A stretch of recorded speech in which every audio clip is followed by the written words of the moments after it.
नमस्कार, सुलगता सवाल में आप सभी का स्वागत है। मैं हूं आपके साथ कांची बंसल। पश्चिम बंगाल में ममता बनर्जी की पार्टी में भ्रष्ट और घोटालेबाज नेताओं की भरमार है। कई नेता हैं जो ममता की नाक के नीचे घोटालेबाजी कर अपनी जेबें भरने में लगे हैं। एक एक कर ममता के घोटालेबाज नेता सलाखों की हवा भी खा रहे हैं। इन्हीं घोटालेबाजों में से एक है अनुव्रत मंडल, जिनकी मुसीबतें अब और ज्यादा बढ़ गई हैं, जिसके बाद ममता बनर्जी और उनके तमाम नेताओं पर अब कई सवाल सुलग रहे हैं।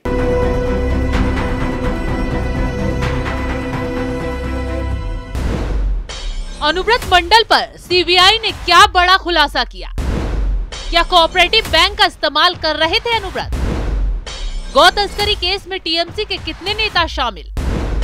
क्या ममता तक पहुंचेगी जांच की आंच? ये वो तमाम सवाल हैं जो ममता के चहेते नेताओं पर सुलग रहे हैं, जिससे पश्चिम बंगाल का सियासी पारा हाई हो गया है। दरअसल अब पश्चिम बंगाल के बीरभूम जिले के सिउड़ी स्थित कोऑपरेटिव बैंक में कम से कम 150 बैंक खाते गुमनाम रूप से खोले गए थे। उन सभी खातों से वित्तीय लेन देन एक व्यक्ति के हस्ताक्षर से होता था। केंद्रीय जांच एजेंसी के अधिकारियों ने इसका खुलासा किया है। सीबीआई के अधिकारियों ने गुरुवार को कोऑपरेटिव बैंक में छापा मारा। सीबीआई के अधिकारियों ने उस बैंक के मैनेजर से पूछताछ की। आपको बता दें कि सिउड़ी बीरभूम जिले में है और बीरभूम जिला टीएमसी के नेता अनुव्रत मंडल का गढ़ माना जाता है। वो फिलहाल गौ तस्करी के मामले में जेल हिरासत में है। सीबीआई सूत्रों की माने तो उन 150 खातों से वित्तीय लेन देन के लिए सिर्फ एक ही शख्स ने दस्तखत किए हैं।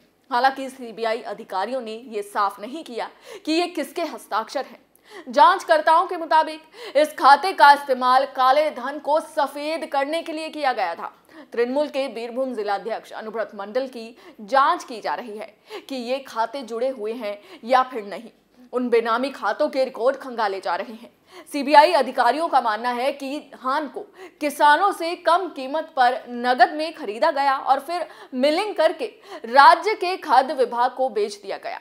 जांचकर्ताओं के अनुसार खाद्य विभाग से प्राप्त चेक उक्त बेनामी खाते में जमा किया गया था।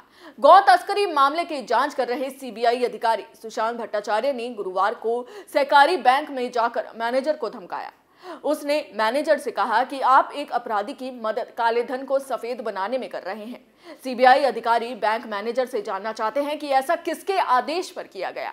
वहीं सीबीआई सूत्रों की माने तो इसके अलावा सभी बैंक लेन देन को भी फिलहाल रोक दिया गया है। सीबीआई सूत्रों के मुताबिक 50 बेनामी खातों की सूचना मिलने के बाद उन्होंने सहकारी बैंक में छापा मारा।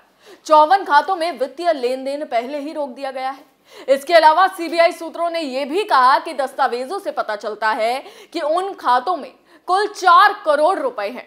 उस सहकारी बैंक के पूर्व अध्यक्ष नूरुल इस्लाम हैं। वो सिउड़ी 2 ब्लॉक के तृणमूल अध्यक्ष भी हैं। आपको बता दें कि संजीव मजूमदार भी एक ऐसा नाम है जिसे इस पूरे घोटाले में फायदा मिला और ये बीरभूम में एक राइस मिल के मालिक हैं। ईडी की ओर से उनसे वित्तीय लेन देन के बारे में बात की गई थी। उनके सारे बैंक बैलेंस का डेटा खंगाला गया था। ईडी सूत्रों की माने तो इस संजीव ने जेल में बंद तृणमूल बीरभूम जिलाध्यक्ष अनुव्रत मंडल के खाते में काफी ज्यादा पैसा ट्रांसफर किया था। इसी पैसे के बारे में जांच टीम सारी जानकारी इकट्ठा कर रही थी, क्योंकि अनुव्रत मंडल सरकार की आड़ में पशु तस्करी का काला कारोबार चला रहे थे। खुद तो फल फूल ही रहे थे, बाकी साथियों को भी घोटाले के पैसे से ऐश करवा रहे थे। इस पशु तस्करी के धंधे से ना सिर्फ अनुव्रत मंडल की संपत्ति में दिन दुगनी रात चौगनी तरक्की की, बल्कि टीएमसी के बाकी लोगों को भी लाभ पहुंचाया गया। यही वजह है कि ममता बनर्जी अनुव्रत मंडल को बचाने के लिए छाती भी पीटती नजर आती हैं और शोर मचा मचा कर ये कहती हैं कि अनुव्रत मंडल निर्दोष है। या तो ममता इसलिए अनुव्रत के लिए बेचैन रहती हैं कि कहीं उन तक ना ईडी या फिर सीबीआई पहुंच जाए, क्योंकि अनुव्रत मंडल ममता के राइट हैंड बताए जाते हैं। तो जाहिर सी बात है कि ममता अपने चेले के सारे कांड जानती होंगी, इसलिए वो उन्हें बचाने के लिए तमाम हथकंडे अपना रही हैं।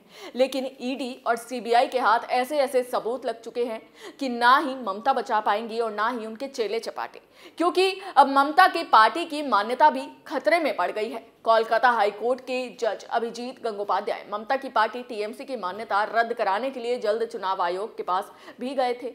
पार्टी की मान्यता के साथ साथ पार्टी का चुनाव चिन्ह भी छिनने वाला है। ये कदम शिक्षक भर्ती घोटाले में हुए उसी खुलासे के बाद जज साहब की ओर से उठाया गया, जिसमें ममता सरकार के शिक्षा सचिव ने खुलासा किया था कि एसएससी में अयोग्य लोगों के लिए सीटें बढ़ाने का फैसला कैबिनेट मीटिंग में लिया गया था। इस फैसले पर मुहर वर्तमान शिक्षा मंत्री ब्रत सिंह बसु ने लगाई थी। जाहिर सी बात है कि कैबिनेट में यह फैसला लिया गया था तो ममता भी वहां शामिल होंगी। चौंकाने वाली बात तो यह है कि करोड़ों अरबों के शिक्षक भर्ती घोटाले की स्क्रिप्ट ममता के कैबिनेट में लिखी गई।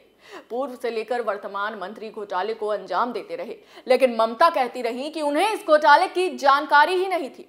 यानी कि ममता ने बचने के लिए ये नौटंकी दिखाई, लेकिन अपनों ने ही उनके कारनामों पर खुलासा कर दिया। ममता की पोल खोल दी, जिससे हाईकोर्ट के जज आग बबूला हो उठे थे और साफ साफ कह दिया कि बंगाल में लोकतंत्र सही हाथों में नहीं है। इसलिए चुनाव आयोग से उन्होंने टीएमसी की मान्यता रद्द करने के लिए भी मुलाकात की।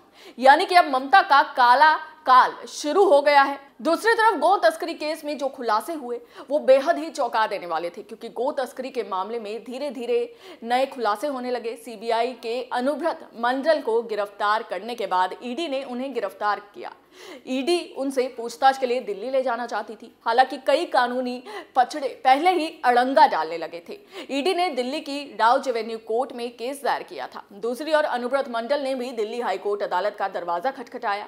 उनके वकील बीमारी को लेकर कोर्ट गए थे। इस बारे में मामले की सुनवाई भी होनी थी, लेकिन ऐसा हुआ नहीं। दिल्ली हाईकोर्ट में मामले की सुनवाई 1 दिसंबर को तय की गई थी। वहीं गो तस्करी मामले के मुख्य आरोपी इमानुल हक और अनुब्रत मंडल के पूर्व अंग रक्षक सहगुल हुसैन पहले से ही दिल्ली की तिहाड़ जेल में थे। सूत्रों की माने तो ईडी अनुब्रत को दिल्ली ले जाकर सहगल को साथ बिठाकर पूछताछ करना चाहती थी। आमना सामना हुआ तो सारे दूध का दूध और पानी का पानी होने वाला था, क्योंकि सहगल अनुब्रत मंडल का बॉडीगार्ड था और पूरे तरीके से इस घोटाले में शामिल था, जो इस केस की एक एक कड़ी जानता है। तो पहले ही ईडी और सीबीआई की सख्ती के बाद सारे राज खुल चुके हैं, लेकिन अब अनुब्रत मंडल का मुंह खुलवाना बचा था। ऐसे में अगर ईडी अनुब्रत मंडल को दिल्ली ले जाकर सहगल के सामने बिठाती तो हर एक खुलासा इस केस में अपने आप हो जाता। तो ऐसे में बीरभूम में तृणमूल नेता फिलहाल सीबीआई और ईडी के दबाव में है। सीबीआई की जांच का क्षेत्र अलग है, ईडी की जांच का क्षेत्र अलग है। ईडी वित्तीय धोखाधड़ी के विशिष्ट अधिनियम के तहत जांच कर रही है, वहीं मनी लॉन्ड्रिंग एक्ट की जांच सीबीआई या किसी अन्य एजेंसी से नहीं करवाई गई। जांचकर्ताओं की माने तो गो तस्करी के मामले में काफी पैसे का लेन देन किया गया था। जल्द इसका पूरा हिसाब ईडी के हाथों में भी होने वाला है, लेकिन अब तक जितना भी हिसाब हाथ लगा है वो बेहद ही चौंकाने वाला है। जानकारी के मुताबिक ईडी ने गाय तस्करी के मामले में फिर से पुलिस अधिकारियों को तलब किया था। बीरभूम के साथ मुर्शिदाबाद के आला अधिकारी ईडी की जांच के घेरे में थे। ईडी ने पूर्व आईपीएस हुमायूं कबीर को तलब किया था। इसके साथ ही बीरभूम के 2 अफसरों जो कि एसपी थे, अब डीजीआई रैंक के अधिकारी हैं, सभी को दिल्ली तलब किया गया था। ईडी सूत्रों की माने तो इन आईपीएस अधिकारियों को 3 से 7 दिसंबर के बीच दिल्ली तलब किया गया था। हाल ही में बीजेपी विधायक ने दावा भी किया था कि ममता की पार्टी टीएमसी के 40 से ज्यादा विधायक बीजेपी के संपर्क में हैं और जल्द वो टीएमसी छोड़कर बीजेपी में भी शामिल होने वाले थे। बीजेपी के दावों ने ममता बनर्जी के होश उड़ा दिए थे। वो आए दिन हाई लेवल मीटिंग कर विधायकों को जोड़ने का काम कर रही थी, लेकिन बंगाल में टीएमसी के कारनामों की वजह से सब खत्म हो चुका है और बस इंतजार कीजिए, ममता के साथ खेला भी होने वाला है। सुलगता सवाल में अभी के लिए बस इतना ही। नए मुद्दे के साथ आपके सामने फिर हाजिर होंगे। देखते रहिए कैपिटल टीवी। जय हिंद।